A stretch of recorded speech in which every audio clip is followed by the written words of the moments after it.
아내를 떠나보내고 혼자 남은 제가 생각지도 못했던 폭풍 같은 로맨스를 마주했습니다. 가족의 냉대와 노년의 고독 위에 찾아온 새로운 유혹은 상상 이상의 파국을 불러왔습니다.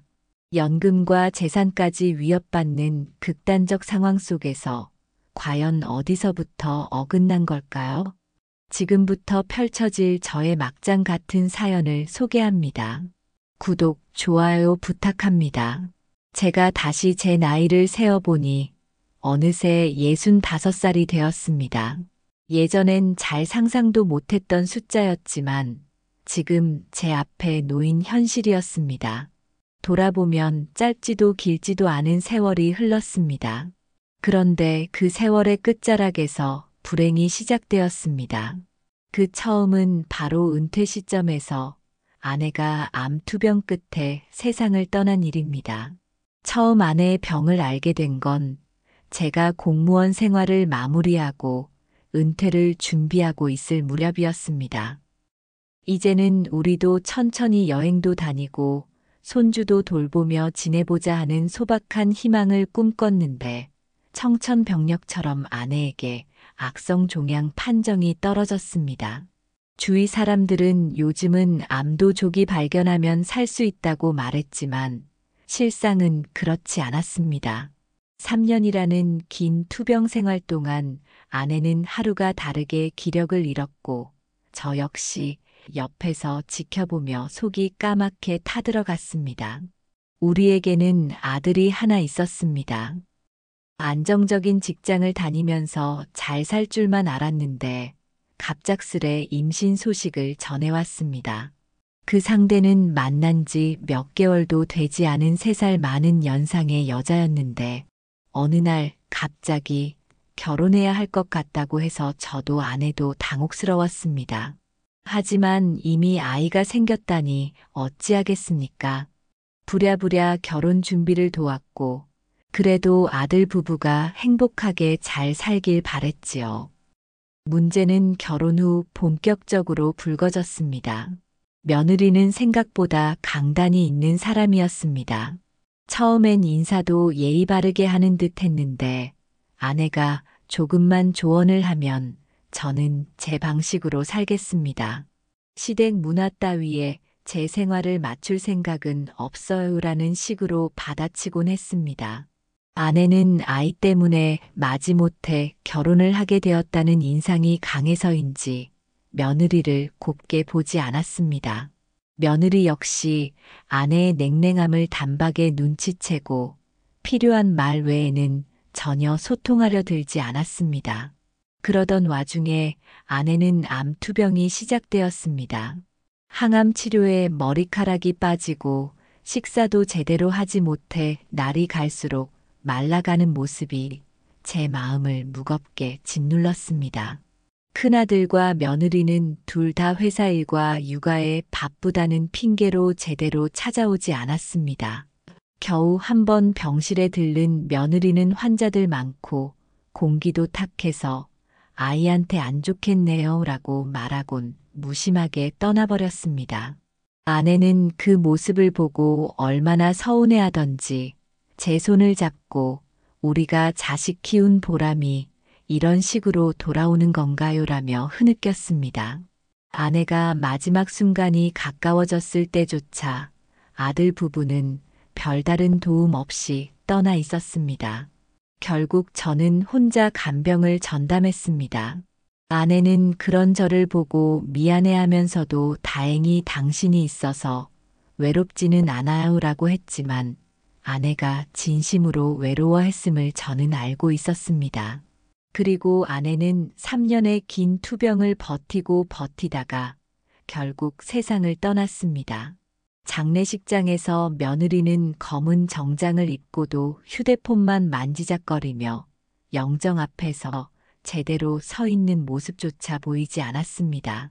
아들은 울컥해서 눈물 몇 방울을 흘렸지만 저나 아내가 겪은 지난 3년의 고통을 전혀 이해하지 못한 듯 했습니다.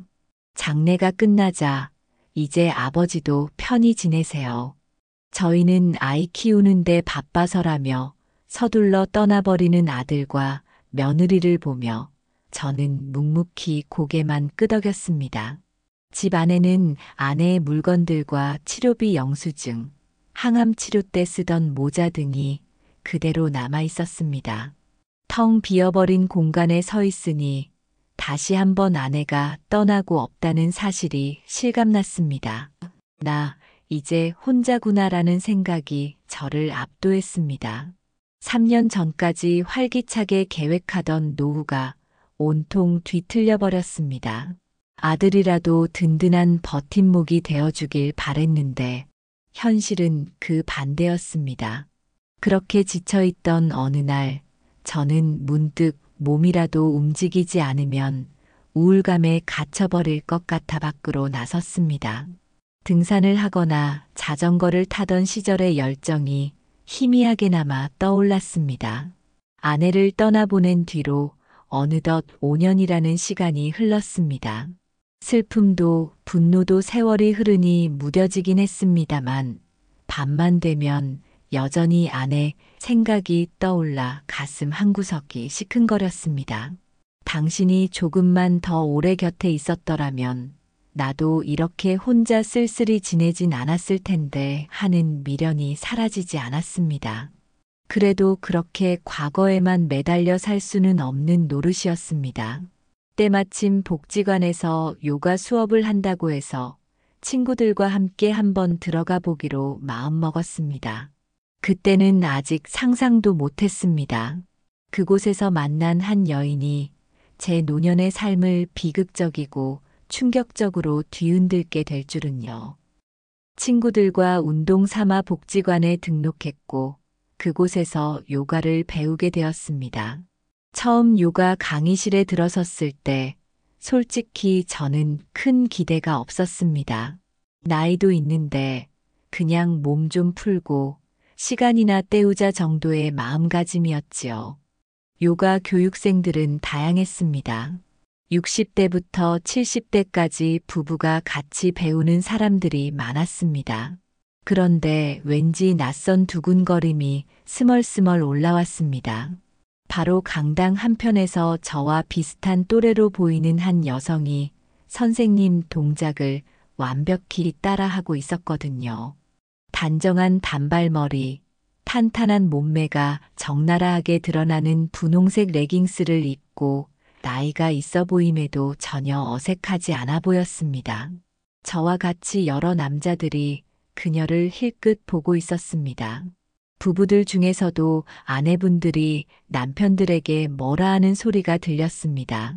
어딜 보고 있어요. 운동이나 하지. 수업이 끝나고 나서 자연스럽게 멤버들끼리 카페에 모여 이야기를 나누게 되었습니다. 그 자리에서 저는 친구들의 권유를 받아 그 여인에게 다가갔습니다. 안녕하세요. 저도 오늘 처음 왔는데 배울 게 참 많더군요라고 쑥스럽게 말을 건넸습니다.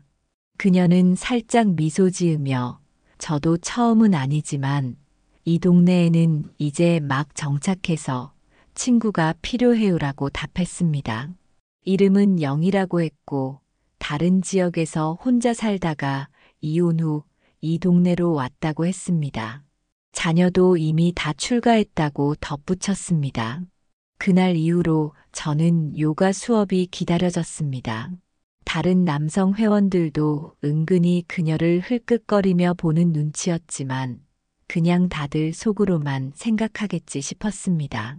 그런데 제 친구 부부가 농담 반 진담 반으로 너무 꽂혀 보이는데 슬쩍 데이트라도 신청해봐라는 식으로 부추기곤 했습니다. 그때까지만 해도 저는 조금 망설였습니다. 아내가 떠난 뒤로 여자를 만난다는 자체가 미안하고 어색했으니까요. 하지만 세월 앞에 장사 없다고 노년이 됐다고 해서 모든 욕망과 감정이 사라지는 건 아니었습니다.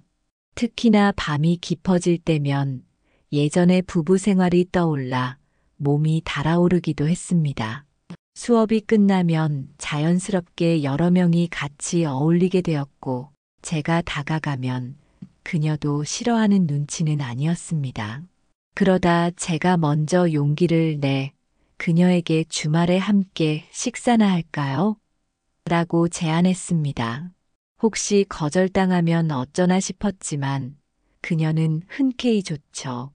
저도 혼자 지내는 주말이 지겹거든요라며 웃어주었습니다. 처음 단둘이 식사를 하러 간 날, 저는 마치 젊은 시절로 돌아간 듯 긴장하고 설렜습니다. 왠지 모르게 그녀의 말 한마디 한마디가 귀에 맴돌았고, 함께 밥을 먹고 산책을 하다 보니 시간 가는 줄도 몰랐습니다. 그리고 그날 밤 집에 돌아와 아내 사진을 보며 혼잣말했습니다. 당신 날 너무 탓하지 마. 나도 이젠 너무 외로워. 더 이상 누구에게도 기대지 못하는 인생.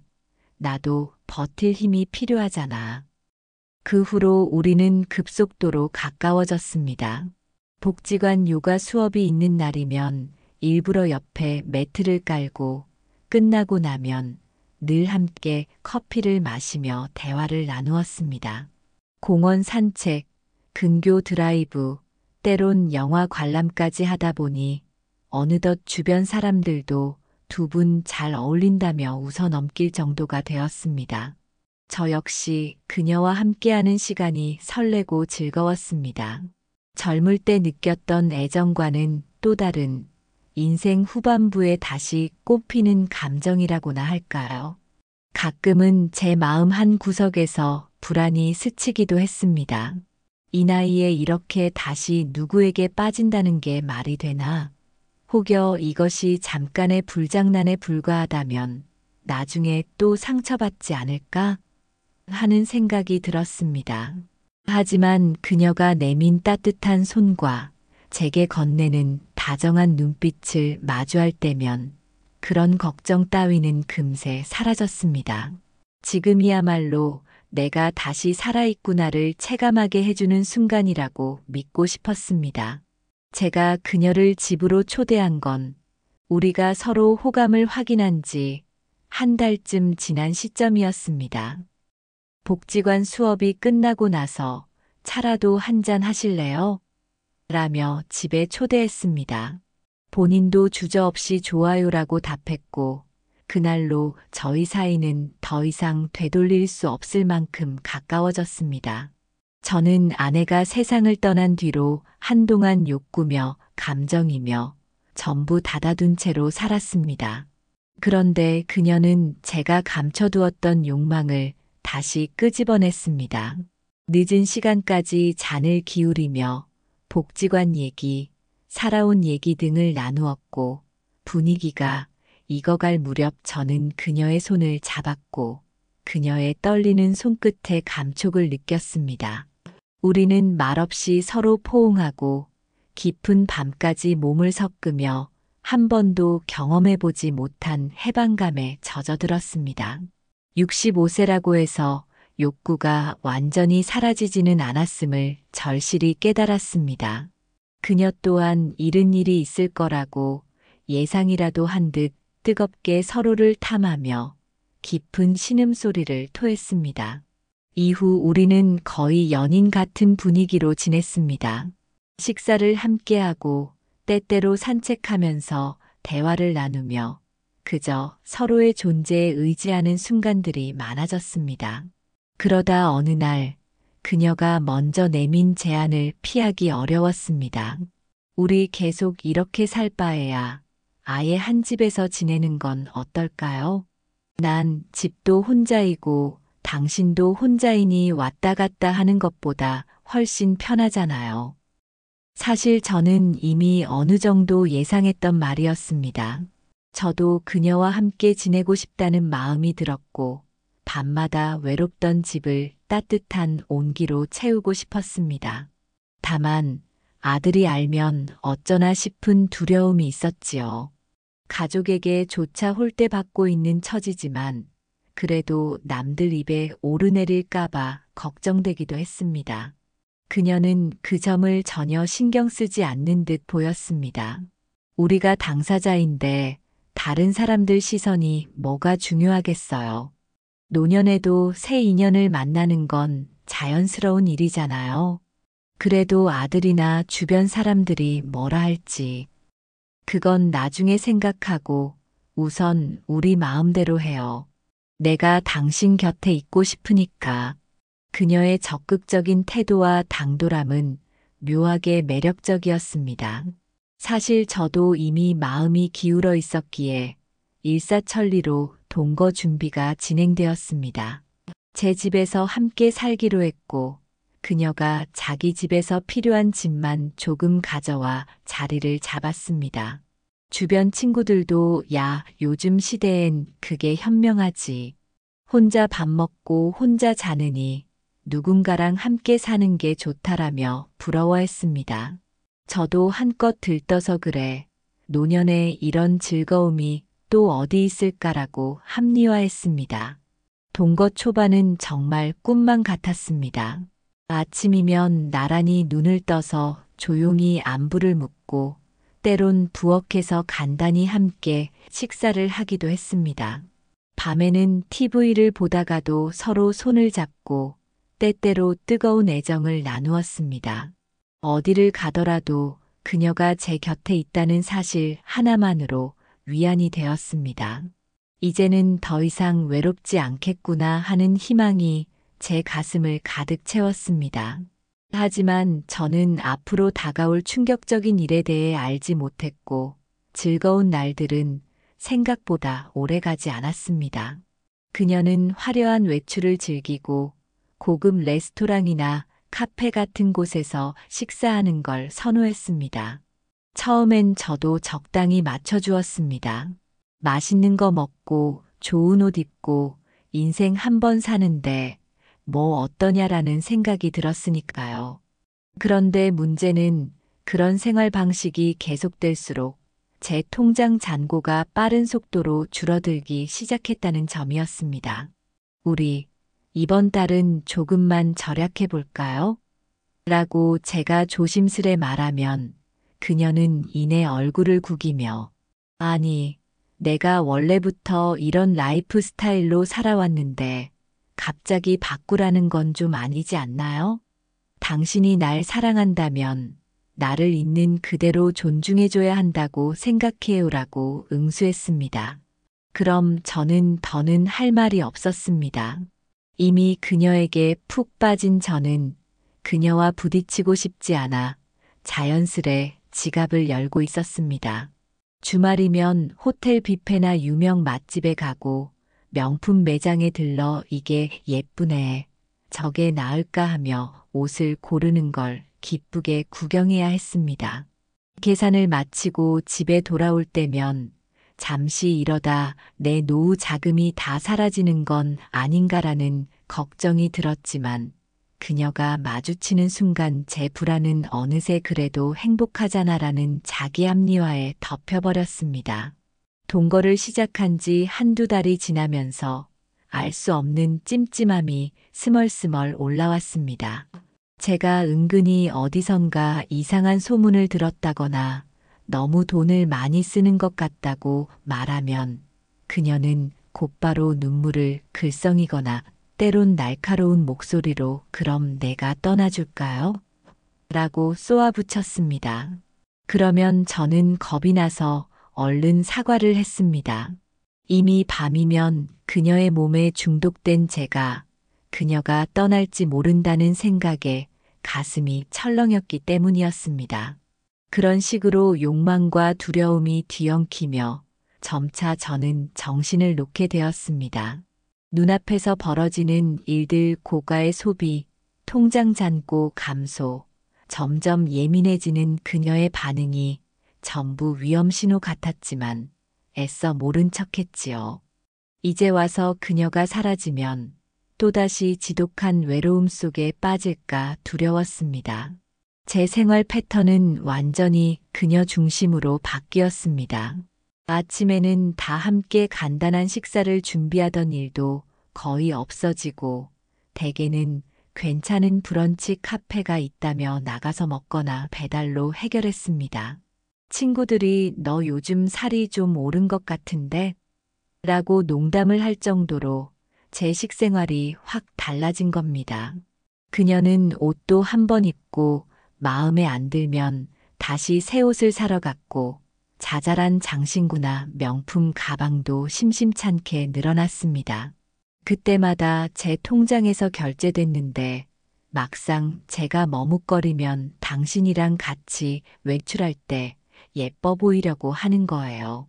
내가 혼자 뽐내려는 것도 아니고라며 애교 섞인 말로 넘어갔습니다.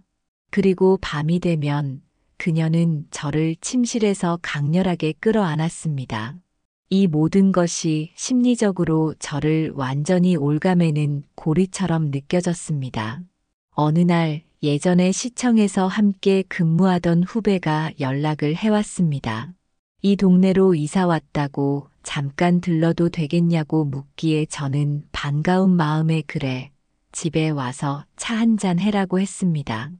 후배는 저를 보자마자 선배님, 요즘 잘 지내세요? 뭔가 달라 보이시네요라며 웃었는데 그 말투가 꼭 무슨 속사정을 아는 듯해서 살짝 신경이 쓰였습니다. 후배가 살짝 갈등하는 표정을 짓더니 조심스레 말을 꺼냈습니다.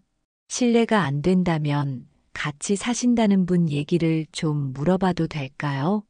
제가 다른 지역에서 듣기로는 그분이 전 남편과 이혼한 사유가 사치 때문에 크게 싸운 거라고 들었습니다. 그리고 남편 은퇴 후에 돈 문제로 고생하다가 갈라섰다고도 하더라고요. 순간 저는 심장이 덜컥 내려앉았습니다. 물론 그녀가 이혼했다는 건 알고 있었지만 구체적으로 사치 문제 때문이었다든가 하는 내용은 들어본 적이 없었습니다. 후배는 단정 지을 순 없지만 혹시나 해서 말씀드립니다. 선배님께서 조심하셔야 할 수도 있잖아요 라고 했습니다. 그가 돌아간 뒤 저는 한참을 멍하니 있었다가 결국 스스로에게 소문은 과장되기 마련이야. 더군다나 그녀가 보여주는 사랑이 거짓일 리 없어. 나한테 이토록 잘해주는데 라고 위로했습니다. 그러나 마음 한구석에서는 뭔가 석연치 않은 느낌이 계속 맴돌았습니다. 왜 그녀는 전 남편 이야기만 하면 대충 얼버무렸을까? 혹시 정말로 사치 문제가 있었던 건 아닐까? 며칠 뒤 그녀가 친구를 만나러 간 사이 저는 통장 잔고를 확인했다가 아찔함을 느꼈습니다. 한 달 새 사용한 금액이 내 연금 수준을 훌쩍 넘어섰거든요. 그런데도 막상 그녀가 돌아오면 아무 말도 하지 못했습니다.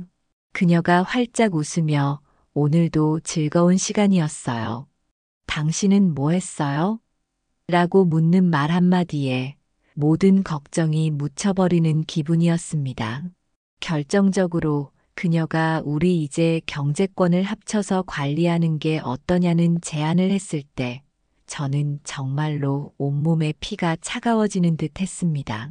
사실혼 관계나 마찬가지인데 따로 돈을 관리하는 게 더 이상하잖아요. 나도 편하게 카드 쓰고 생활비 쓰고 싶어요. 대신 뭐가 얼마나 나가는지 내가 잘 정리해 볼게요.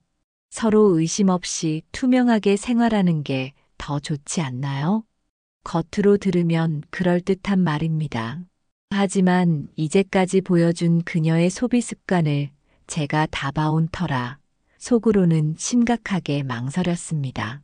그러자 그녀는 바로 나를 안 믿는다는 건가요? 그래요. 싫다면 어쩔 수 없죠. 근데 우린 이제 사실상 한 가정이지 않아요?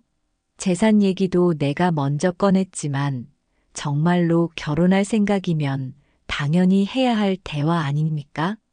라며 살짝 눈물을 글썽였습니다. 결국 저는 또다시 굴복했습니다. 좋아요. 내가 다 안심하고 맡길게요라고 답하고 말았습니다. 아니, 정확히 말하면 제가 제정신이면 당연히 거절해야 할 요구라는 걸 알면서도 그녀가 떠날까봐 겁이 났던 겁니다. 이미 뜨거운 욕망과 애정의 덫에 완전히 걸려든 제가 이 상황을 뒤집을 자신이 없었습니다. 그렇게 며칠이 더 흐른 뒤 운명의 문이 열리듯 한 충격적인 사건이 벌어집니다. 그리고 저는 꿈이라 믿고 싶었던 이 모든 환상이 얼마나 무서운 파국을 몰고 오는지 뼈저리게 깨닫게 됩니다. 경제권이 그녀에게 넘어가고 제 통장과 카드 한도가 사실상 그녀의 손에 달리게 된 지 얼마 되지 않아 몇 달 뒤 큰아들이 서둘러 저를 찾아왔습니다.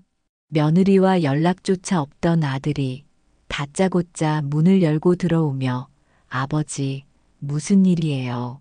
하고 소리를 지르더군요. 그리고 제게 서류 몇 장을 내밀었습니다. 이 대출 서류들이 전부 아버지 명의로 되어 있어요. 대체 언제 이렇게 빌리셨어요? 뭐라? 내가 대출을 받았다고? 은행에서 연체 통보가 와서 확인했어요. 금액이 엄청납니다. 카드 연체도 지금 몇 달째 밀려 있고요. 순간 머리가 하얗게 변했습니다.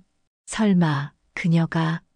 라는 생각이 스치자 옆에서 듣고 있던 그녀가 살짝 표정을 굳혔습니다. 이건 우리 둘이 같이 결정한 거 아니었나요? 당신이 서명도 해주셨잖아요. 우리 생활비가 필요하다고 했을 때 당신이 괜찮다고 하지 않았어요? 라고 맞받았습니다. 나는 그때 생각났습니다. 그날도 새벽까지 서로 뜨거운 밤이를 치르고 잠시 누워 있는데 그녀가 생활비 얘기하면서 간단한 서류에 사인만 해 달라고 했습니다. 너무 피곤해서 문서를 보지도 않고 해준 일이 있었습니다. 아들은 금세 눈치를 채고는 그럼 당신이 이 서류 전부 처리하면서 아버지를 속인 거네요. 자세히 서류들 읽어보셨어요, 아버지? 라며 분노를 터뜨렸습니다. 그녀는 속이다니요? 저는 다 설명드렸는데 아버님이 세부 내용을 확인 안 하신 걸 어째요.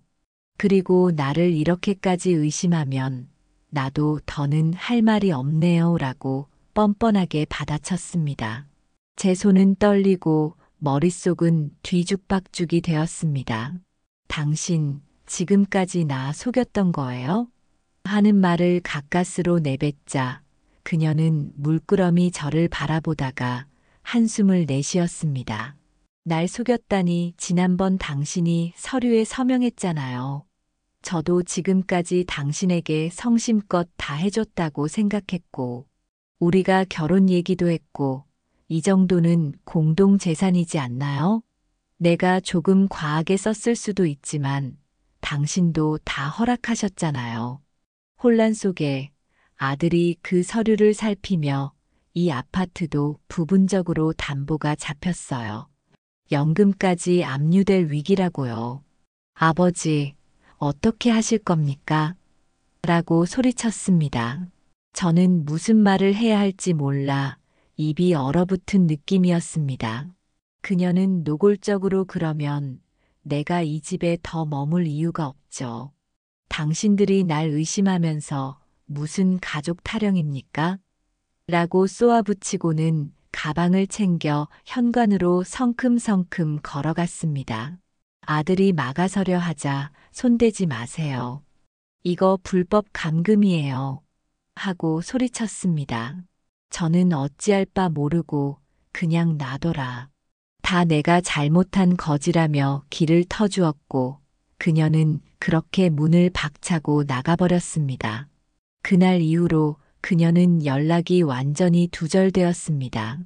카드 내역과 대출 서류를 살펴보니 제가 모르는 곳에서 뭉칫돈이 사라져 있었습니다. 변호사의 말에 따르면 이미 사인을 해주셨고 법적으로 돌려받을 방법이 쉽지 않을 겁니다. 아파트를 구제하려면 빚을 우선 막아야 하고요라고 하더군요. 결국 아들과 제가 뛰어다니며 가까스로 아파트는 지켰지만 나머지 노후 자금은 상당 부분 날아가 버린 뒤였습니다.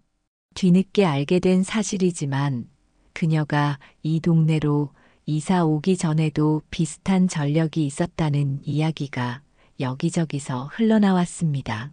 예전에 살던 지역에서 전 남편과 이혼할 때도 사치 문제가 컸고 경제적으로 여유가 있는 중년 남성을 골라 유혹해 돈을 펑펑 쓰다가 떠났다는 것이었습니다. 저는 딱 그 패턴에 걸려든 셈이었습니다. 분노와 배신감, 그리고 무엇보다도 스스로가 한심해 견딜 수 없었습니다. 노년에 찾아온 작은 행복이라고 믿고 모든 걸 쏟아부었는데 결국 이런 꼴이라니요. 아들은 아버지, 그래도 아파트는 건지셨으니 그나마 다행입니다. 이젠 정신 차리세요라고 했지만 그 목소리엔 차가운 실망이 배어 있었습니다. 저는 며칠이고 방 안에서 나오지 않았습니다. 식사도 제대로 하지 않고 그냥 침대에 누워 아내의 사진을 바라보며 미안하다는 말만 되뇌었습니다. 3년간 아내를 지키겠다고 노력했는데 정작 아내가 떠난 뒤 저는 제 욕망에 눈이 멀어 다시 한번 큰 상처를 입었으니까요. 결국 남은 건 아파트 한 채와 줄어든 연금뿐이었습니다. 빚을 갚느라 허리가 휠 상황이지만 그래도 길바닥에 앉지는 않았으니 다행이라 해야 할까요? 아무리 생각해도 이 나이에 이렇게 망가질 줄은 상상도 못했습니다. 이제 저는 매일 아침마다 스스로에게 묻습니다. 정말 이렇게 삶을 마감할 것인가? 아니면 어떻게든 다시 살아볼 것인가? 후회해봤자 돌이킬 수 없다는 건 알지만 여전히 가슴 한가운데 커다란 구멍이 뚫린 느낌입니다. 가끔은 그 짧은 쾌락과 환상이 다시 떠올라 한편으로는 씁쓸하고 또 한편으로는 애달픕니다. 그래도 잠시나마 뜨겁게 살아있긴 했지라는 자기연민과 그 대가가 너무 잔인했다는 자책이 교차합니다.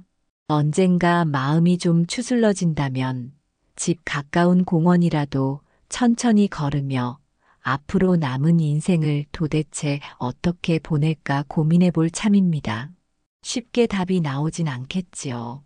하지만 그래도 살아있으면 희망이란 게 어딘가에 존재하지 않을까요? 저 자신에게 마지막 용기를 낼 수 있기를 조용히 바라며 제 이야기를 마치겠습니다. 응원의 메시지 부탁합니다. 감사합니다.